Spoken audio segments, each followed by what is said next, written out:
Now we got to mind our P's and Q's. Just started recording. Nick, no swearing. Mm-hmm. Say something funny, go. If a dentist makes money off people with bad teeth, then why would I buy toothpaste that 4 out of 5 dentists recommend? Why do bikes have kickstands? Because they're too tired. Okay.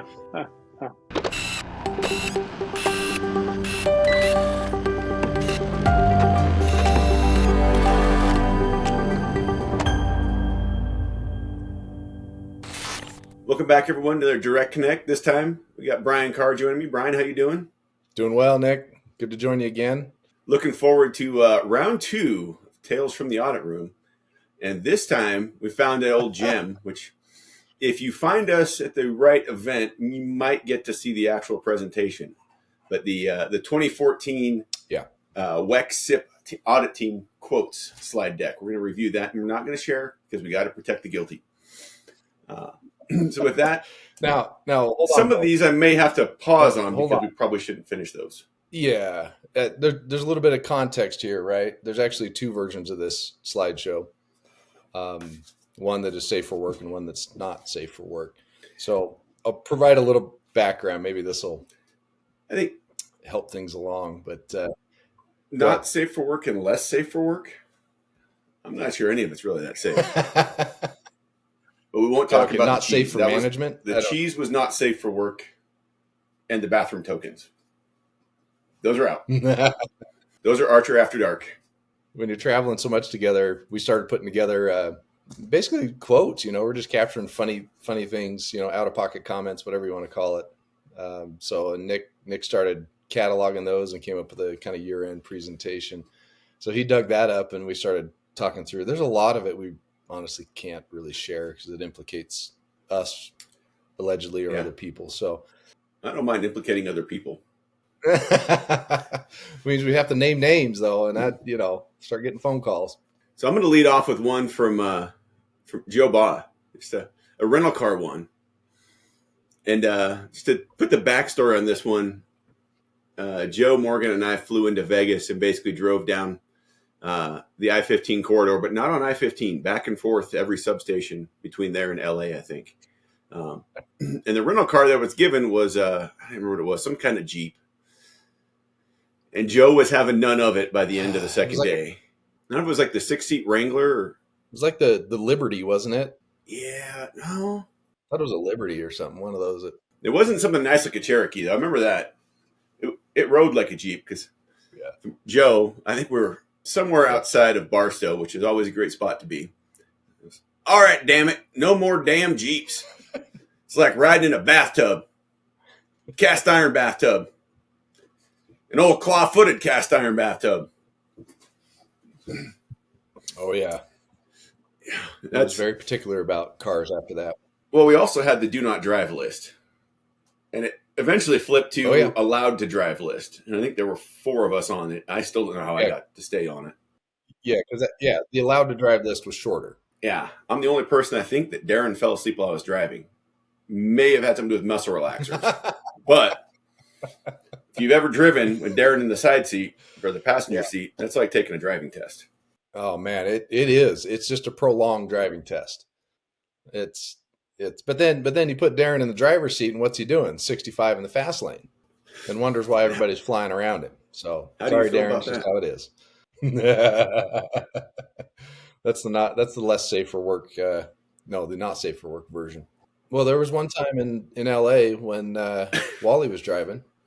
Well, those of you who know Wally Magda, Wally did we talk about this one last time? I don't remember. I think we talked about the Polish GPS.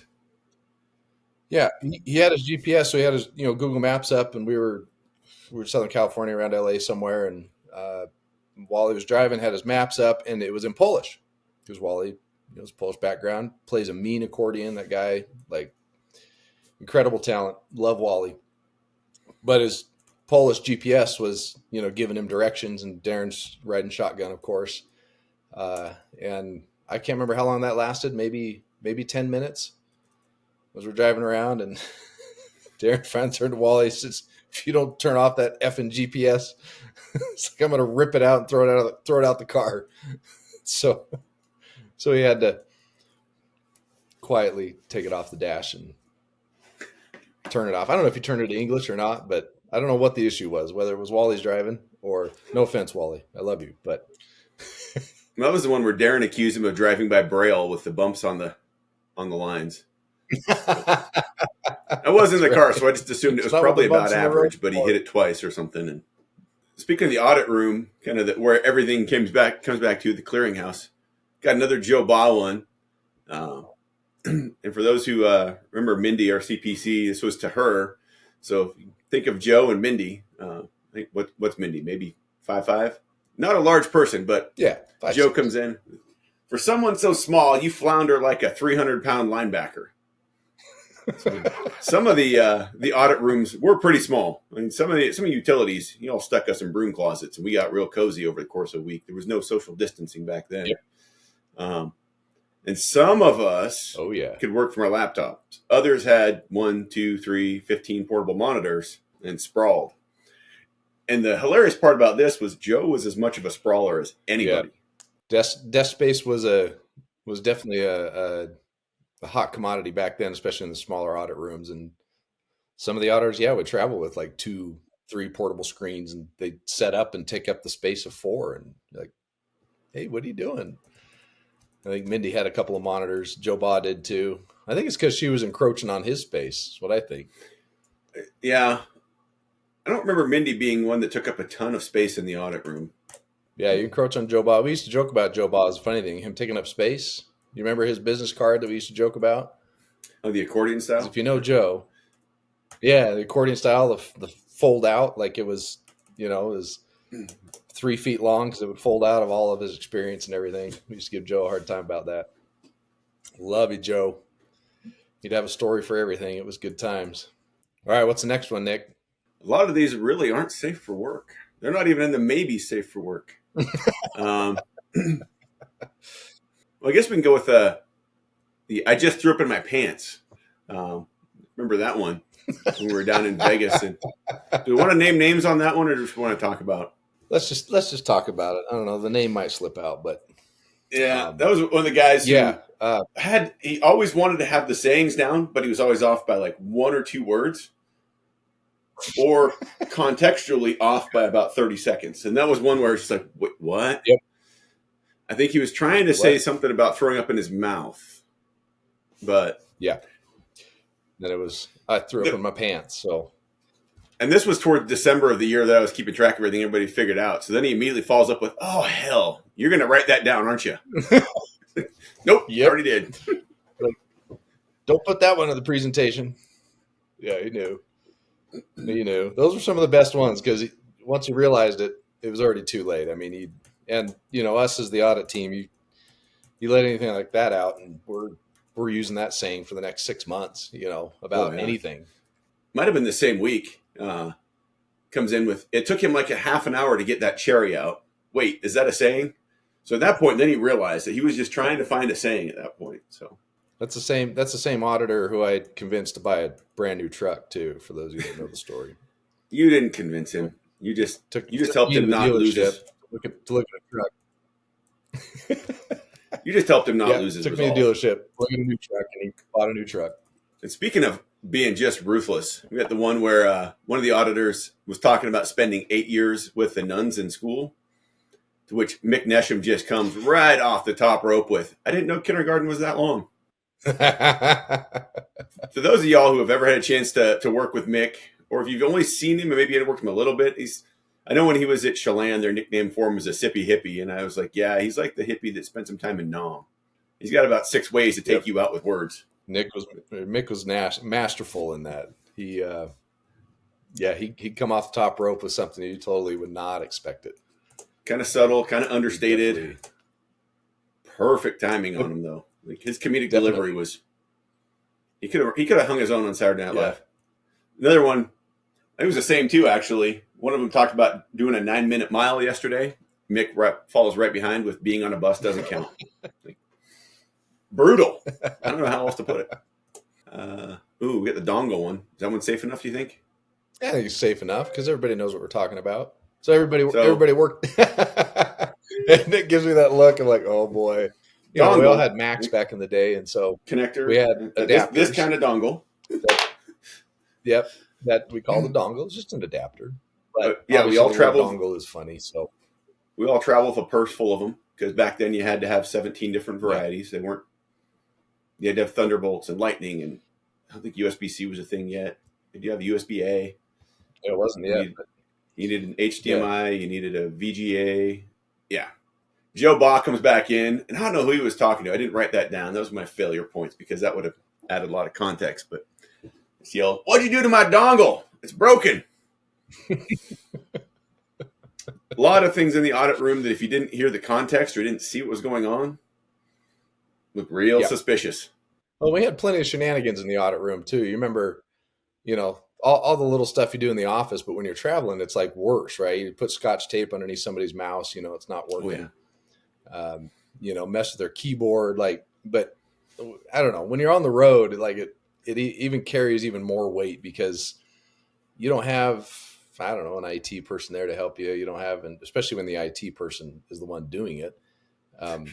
We learned some fun stuff there, but there were oftentimes shenanigans in the audit room. Huh? I remember back in the office with Weston where he had that super duper mouse that you could program all the buttons. Oh yeah. went in there and changed it so every button was paste. So whenever he clicked, it just pasted whatever was on his clipboard. Oh, he was mad. I don't remember what he did to get back to me, but it was good. I know that because that's what he does. I forgot about that one. That was a doozy. These are the wallpapers and screensavers were the big ones. We got in trouble for that one. That was some of the O&P guys got mad because we put Justin Bieber as their wallpaper. Yep. But oh man, we got in so much trouble for that one time. It's remedial training. I still say if you leave your laptop unlocked, I did it to my COO at Grant all the time. He got Britney Spears so often. And one day I asked him, like, hey, if I ever overstepped, he goes, nope, I got to learn. Nice. Yeah, that wasn't, we didn't have as much luck with some of the OP auditors. We'd, take a screenshot of their desktop and then post it, and it looked like it was, current screen, but it wasn't moving. The mouse didn't work. The whole thing was, we had some doozies. But just slowing down the mouse, that was the easy one. Oh, that was brutal because that'd take forever. Brady did the print screen of the backdrop or the desktop to one of the CSRs, the customer service rep at Grant. And I don't want to say how long IT spent trying to fix it before he walked by and just started laughing, and Tina realized what he'd done. Oh man, much longer than it should have. That's a classic. Should we out Morgan's California love? Oh yeah, why not? Might as well. I've teed it up already. I'm going to caveat it with, I like most of California, so this is just Morgan. But I think where were we? I don't know if you were on this one or if it was a PG&E audit where we were doing back and forth from the valley to the coast. I think we got out to the coast and Morgan goes, that's the part of California I like. Everything west of the PCH. Yep. Oh, Morgan. But he sure managed to have fun some of the areas that were east of the PCH. But that's an Archer After Dark. You had to bring it up. I won't say too much because he's got just as much dirt on me. No doubt. Probably more because I'm sure he downloaded my phone. Yeah. You can download it all our phones. Yeah. Yeah, that's fine. Next time we're together, we'll just make it his birthday again. All will be well. I bet they don't do that for him anymore. That's sad. Oh, it is. Every restaurant, every dinner, it was Morgan's birthday. Somewhere in New Mexico, and it was actually my birthday, and I realized what you guys were up to, so I bailed early, ditched, and Morgan realized that I ditched, and he ditched. So then they bring it out, and we're all looking at each other like, whose birthday is it? They left. I don't remember whose it was that time. And that became honestly, the most confusing part is when it was actually somebody's birthday. Like, we didn't know how to act because it was always Morgan's birthday at dinner. So it was pretty funny to watch that go down because they'd be like, oh, no. And then it would go to somebody else. And then another time it would still be Morgan's birthday. Or we tell them it was both their birthdays.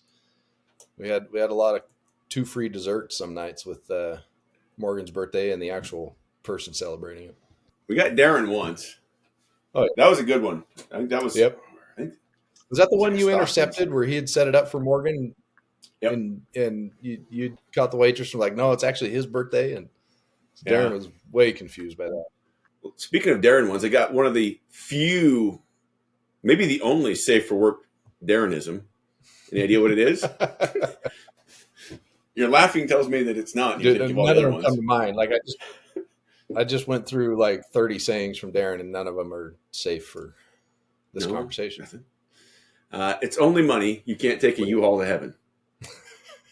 Which was clearly not. I'm pretty sure he looked around to make sure Brent wasn't there, because one of the running jokes the whole time we worked together was that Brent had to ask Darren to spend money, and Brent wanted to buy a boat, and Darren wouldn't let him. Oh yeah. I'm not sure if that actually had happened or not, but the running joke was that Darren had gotten Brent's password to his 401k and changed it so that Brent couldn't actually mess up his money. So that Darren could help him manage his money, and so he couldn't touch it. Yeah, I think there's some truth in there somewhere. Totally plausible. No, Darren was a good money manager, man. He'd keep you on the up and up. Do we share the Roach one? That was probably safe. Leave some names out. Yeah, that's fine. Yeah. Well, one of them is Darren, because I think he's pretty straightforward. But Darren talking to one of our CPCs, Darren goes, "We have a pop quiz for you. Do you know what a roach is?" Our CPC, the animal? And Darren, no, it's street slang. And the CPC, wait, are you calling me a roach? We had some naive folks there. It's always fun when you mix Darren and somebody naive, because, man, it's... The only thing more fun was somebody who had one or two too many drinks around Darren. Don't show that weakness. That interview is going to be fun. He knew how to pour gasoline on a fire. Hell, he still does. He still does. That was even without using the wilt. I mean, he hit it with the wilt, and you'd cop to that Tootsie Roll you stole when you were 5 years old. Yep. He'd give you that look. Masterful at it. Still is. I don't know why I say was. We were just with him a couple weeks ago. He's still just, he'd give you that stare, and you're just like, you do nothing but tell the truth. Let's see. I think that's just about all the ones we could probably share, other than the Morgan. You got one more? The timeless wisdom of Morgan. But I think that could be a whole other episode of, once you forget the audit approach, you're no longer an auditor. And I can't remember the context on that. There was somebody that used to work there that was sending emails in, or... Yeah, I think that might have been, as we had a question through an entity from a former auditor, or was then a consultant. I don't remember it, but it was something along those lines where it said, you forget the audit approach, you're no longer an auditor, which I think, Nick, you had mentioned before we started this about, if you never knew the audit approach, were you ever really an auditor? Actually, it makes me wonder, because we had the spreadsheet, the gospel, like you were in charge of maintaining it. Yep. I still got the last version I was there for, because that thing was money. That was my secret decoder ring. Used to get the IT people get mad at me at Grant because I'd walk in with my MacBook, and everybody'd start asking when they get a MacBook. They're like, "That's his personal." But yeah, I'd pop that thing open every time we had SIP meetings, and I would just go, "Here's the audit approach." A lot of people still don't know that ever existed. Maybe it's still in existence, but yeah, we had a master spreadsheet that we update at least every year. Every year, or as neat, or if something popped.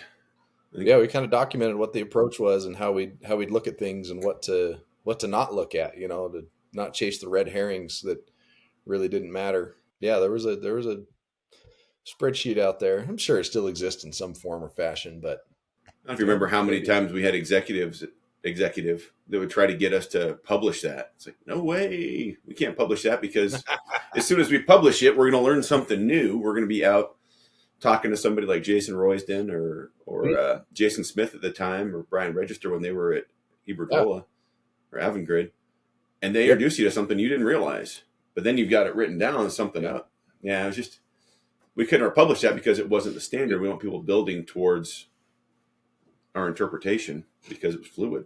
Yeah. And you never knew when NERC was going to come out. We'd have something all set up, and all of a sudden Kevin Perry would show up, or the squirrels would come out of the beard and divine something new. And all of a sudden, what we had been doing for 2-3 years and been working with everybody on was no longer allowed, or was whatever. Yeah. Yeah. There was a lot of risk in publishing our interpretation. So they kept it on the down low, just like a completed RSAW, right? Nobody's ever seen, other than the auditors, nobody's ever seen a completed RSAW. I saw a lot of audits where the RSAW wasn't completed. Hold on, let me add that. don't know if you were on. I remember one audit where Darren asked them point blank if they wanted to go blow on the ink to make sure it got dry before they gave it to us. So, I was still new. I was like, man, this is Yeah. Oh yeah. getting spicy. Yeah, there were some. Yep, there were some good ones.